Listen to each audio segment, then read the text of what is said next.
নমস্কার, আমি নিমাই ঠাকুর। আমার সামনে যে গাছটিকে দেখছেন এটি হচ্ছে লজ্জাবতী গাছ। লজ্জাবতী গাছ কি করে বুঝবেন? এই হাত দিলে পাতাগুলো কিন্তু বুঝিয়ে যায়। লজ্জাবতী গাছের শেকড় দিয়ে আপনারা বশীকরণ শুনেছেন, লজ্জাবতী গাছের ফুল দিয়ে কখনো শুনেছেন বশীকরণ করা যায়?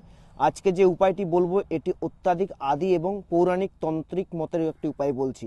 এই লজ্জাবতী গাছের শেকড় আগামী বৈশাখ মাস আসছে, পয়লা বৈশাখ, এই পয়লা বৈশাখের প্রথম দিন, বৈশাখ মাসের প্রথম দিন অথবা যে কোনো মঙ্গলবার টোটকাটি করতে পারেন। পয়লা বৈশাখের দিনকেও করতে পারেন অথবা মঙ্গলবার, যে কোনো মঙ্গলবারে করতে পারেন। এই গাছের থেকে এইরকম 11টা ফুল আপনাকে উত্তোলন করতে হবে। কারা করবেন? যাদের প্রেম ব্রেকআপ হয়ে গেছে, সম্পর্ক বিচ্ছেদ হয়ে গেছে, বা বাড়ির সন্তান কথার অবাধ্য, স্বামী স্ত্রীর মধ্যে অশান্তি চলছে, ভাই বোনের মধ্যে মিলমিশ নেই, তাহারা অবশ্যই এর 11টি ফুল উত্তোলন করবেন।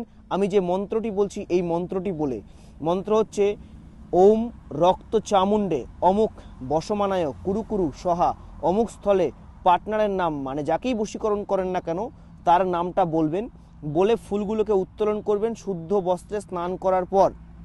তারপর এই ফুলগুলোকে 11 দিন পর্যন্ত রোদে শুকিয়ে 12 দিনের দিন কর্পূরের আগুনে ঘি দ্বারা জ্বালিয়ে দিতে পারলেই যার উদ্দেশ্যে বশীকরণ করবেন সেই কিন্তু আপনার বশীভূত হতে বাধ্য হবে। এতটাই পাওয়ারফুল এবং শক্তিশালী উপায় বললাম।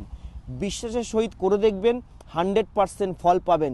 নতুন বছরে নতুন করে জীবনে বাঁচার উপায় পাবেন। নমস্কার, জয় মা কামাখ্যা।